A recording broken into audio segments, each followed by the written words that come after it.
Hello friends, ഇന്ന് ഞാനേ ഈ പച്ചക്കറി കൃഷിയിലൊക്കെ താല്പര്യമുള്ള ആൾക്കാരുണ്ടല്ലോ, തുടക്കക്കാരായ ആൾക്കാർക്ക് അതെങ്ങനെ ലാഭകരമായി ചെയ്യാം എന്നുള്ള കുറച്ച് ടിപ്സൊക്കെ ആയിട്ടാണ് വന്നേക്കുന്നത് കേട്ടോ. അതിനായിട്ട് ആദ്യമേ ഈ പച്ചക്കറി തൈകളൊക്കെ നമുക്ക് എവിടുന്നാണ് ഫ്രീ ആയിട്ട് കിട്ടുന്നതെന്നറിയണം. അതിനായിട്ട് ഒരു സ്ഥലമുണ്ട്. ആ പഞ്ചായത്തിലും കൃഷിഭവൻ എന്ന് പറഞ്ഞ ഒരു സ്ഥാപനമുണ്ട്. അവിടെ ചെന്ന് നമുക്ക് കൃഷിയിൽ ഇൻട്രസ്റ്റ് ഉള്ള കാര്യം അവരെ അറിയിച്ചാൽ അതിനാവശ്യമായ പച്ചക്കറി തൈകളും വിത്തുകളും അത്യാവശ്യ ക്ലാസ്സുകൾ വരെ അവർ അറേഞ്ച് ചെയ്ത് നമുക്ക് തരും. പച്ചക്കറി തൈകൾ മാത്രമല്ല കേട്ടോ, ഈ സീസൺ വൈസ് ഫ്രൂട്ട് പ്ലാന്റ്സ് ഉണ്ടല്ലോ, അത് നമുക്ക് സബ്സിഡി നിരക്കിൽ, അതായത് 10% സബ്സിഡി നിരക്കിൽ നമുക്ക് ആ തൈകളൊക്കെ അവിടെ നിന്ന് ലഭിക്കും. പിന്നെ ഉണ്ടല്ലോ, നമുക്ക് ഈ വിളകൾക്കൊക്കെ ഉണ്ടാകുന്ന പ്രശ്നങ്ങളുണ്ടല്ലോ, അതവർ വന്ന് കണ്ട് അതിൻ്റെ പ്രശ്നപരിഹാര മാർഗങ്ങളൊക്കെ നമുക്ക് നിർദ്ദേശിച്ച് തരികയും ചെയ്യും.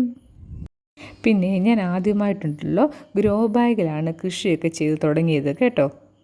ഗ്രോ ബാഗ് ഫില്ല് ചെയ്യാൻ വേണ്ടി നമ്മുടെ പറമ്പിൽ നിന്ന് കുറച്ച് മണ്ണൊക്കെ ശേഖരിച്ച് കുമ്മായമൊക്കെ ആയിട്ട് മിക്സ് ചെയ്ത് കുറച്ച് ദിവസം ഇട്ടേക്കണം. പിന്നെ നമ്മുടെ വീട്ടിലെ വളങ്ങൾ, കോഴിക്കാഷ്ടമോ ആട്ടുകാഷ്ടമോ ചാണകവളമോ എല്ലാം, ചാമ്പൽ, ഇതെല്ലാം മിക്സ് ചെയ്ത് നമ്മൾ വെക്കണം. പിന്നെ അത്യാവശ്യം നമ്മുടെ പറമ്പിൽ നിന്ന് കുറച്ച് കരിയിലകളൊക്കെ പറിച്ച് അതും ശേഖരിച്ച് വെക്കണം. ഗ്രോ ബാഗ് ഫില്ല് ചെയ്യുമ്പം ഏറ്റവും അടിയിലായിട്ട് നമ്മൾ നന്നായിട്ട് കരിയിലകൾ ഇട്ട് കൊടുക്കണം. അതിന് മുകളിലായിട്ട് ഈ വളവും മണ്ണൂടെ മിക്സ് ചെയ്ത് ഗ്രോ ബാഗ് ഹാഫേ ഫില്ല് ചെയ്യാവുള്ളൂ. നമുക്കധികം ചിലവില്ലാതെ ഗ്രോ ബാഗ് റെഡിയാക്കി എടുക്കാം. പിന്നെ ഈ ഗ്രോ ബാഗ് തന്നെ വേണമെന്നൊന്നുമില്ല കേട്ടോ. നമുക്ക് പഴയ നമ്മുടെ മൺചട്ടികളോ കവറുകളോ അതിലൊക്കെ നമുക്കിതുപോലെ പച്ചക്കറി തൈകൾ നല്ല സൂപ്പറായിട്ട്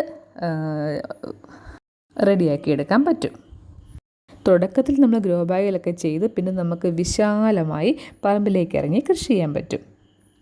ഗ്രോ ബാഗിലാവുമ്പോൾ നമുക്ക് ഡെയിലി വെള്ളം ഒഴിച്ചു കൊടുക്കണം. മണ്ണിലാവുമ്പോൾ പിന്നെ ആ പ്രോബ്ലം ഇല്ല.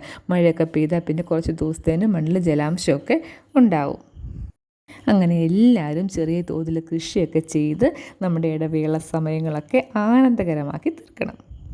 അങ്ങനെ നമ്മുടെ വീട്ടിലുള്ള എല്ലാവരും വിഷരഹിത പച്ചക്കറികളൊക്കെ കഴിച്ച് ആരോഗ്യകരമായിട്ട് നമുക്ക് മുന്നോട്ട് പോകാം. അപ്പോൾ അടുത്ത വീഡിയോ വരേക്കും